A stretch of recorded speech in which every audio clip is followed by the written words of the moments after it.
So touching on innovation with reference to clean energy, and Canada is making a lot of progress with reference to clean energy. Yes. How do you balance that with the demand for oil?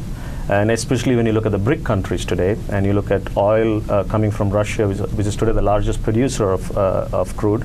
You look at Brazil, which has got oil. So you have a lot of new markets that you're trying to cover, whose economies are going to be largely driven by oil, versus say the clean tech that you want to introduce in Canada. So how do you make that balance? Yeah, well, it's we can't control the demand from other countries. Okay. If other countries are demanding our oil, then we're going to, of course, sell that oil. Okay.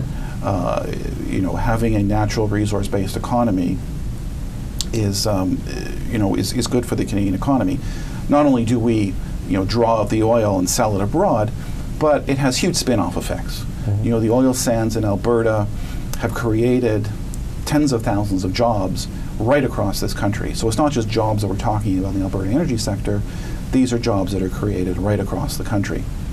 And by creating these jobs, we're able to keep taxes low and be able to, again, further withstand some of the economic pressures that we're finding from outside of the country. Now, having said all of that, yes, there is high demand from China, from India, to have access to our energy supplies. And I see that as a good thing because, it helps create jobs in this country. Mm-hmm. Now, having said that, in terms of green energy, in terms of an environment where we are, preserving it for future generations, the Harper government's been pretty active on that. But again, we can only control what happens within our borders, and there's been benefits that were provided within the budget to help create green energy and sustainable environment in our country. Going back to oil a little bit, if you look at the recent last few days, the price of oil has actually come down, and it's roughly about between $70 to $80 a barrel. And if you look at the oil crisis that happened in 2008, what some economists are saying, it was not actually created because of demand from India and China. It was more because of speculation in oil futures and commodity futures. So you have a situation today where the US is probably not going to increase their interest rates, and so which means property prices are going to be stable. So you're going to have a situation where the commodity markets are going to not be that strong. So the price of oil is probably going to come down. So what people are also saying is this can probably affect the projects in Calgary, and some of them may be shelved. So it's a sort of a difficult situation for Canada because you need the high price of oil to make Calgary more competitive or Canada more competitive in the world. At the same time, you have the green technology and the new technology and clean technology that we need to do. So it's a fine balancing act one has to do. But again, going back to India with reference to the clean energy, India has a significant requirement for energy. And electricity, fuel, gas is a big demand. So what efforts has the government made so far to sell clean energy or clean technology in India? Well, we've made a number of efforts to sell our clean technology abroad, and we've been fairly successful on that front. I know we're selling into a variety of markets. We're active on the ethanol front. And the government is actively promoting our clean energy technology. Mm-hmm. And a lot of it has come out spin-off from what we see in the oil sands. There's been a lot of developments on the clean energy front in ways that we can draw out the energy in a way that is sensitive to environmental needs. And so that technology has been developed, and I know it's being promoted and sold around the world. Okay. Now, this might be a very difficult question. Do you ever foresee the United States doing a free trade agreement with China, given the situation they're in today?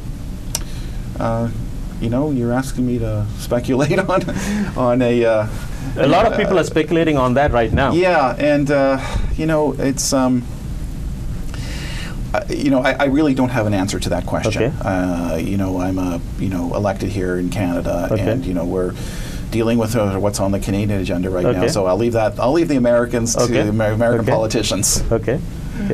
Now coming back to Canada and taxes. Yes. And one of the platforms on which the Conservatives candidates campaign is on low taxes. Yes. And today, given the present situation of the economy, is it good to raise taxes or keep taxes where they are today? We campaigned on keeping taxes low. Okay. The Economic Action Plan has been successful because we have kept taxes low and maintained a low tax environment. You know, we now have lower corporate taxes than the United States does. Mm-hmm. That has made us a very attractive environment to attract business. Okay. And we've been very successful in that. And when we attract business and investment, we create jobs. And when we create jobs, there's more money in people's pockets. Mm-hmm. And so, you know, one kind of leads to another: jobs, low taxes, and so, you know, we're well positioned, like I said before, to withstand what's happening on the outside. And a major reason for that is that our taxes are low, and we're able to offer a competitive environment for businesses to operate in. What are your priorities for your constituency for the next 4 years? I was elected on May the 2nd Okay. to serve the people of York Centre. And I have to tell you that this is the most rewarding job that one can possibly have. I am just so thrilled to be representing the people of York Centre. And you know, our priorities here in York Centre, as we're working closely with community leaders and with a variety of people throughout the riding of York Centre, is to bring jobs to York Centre.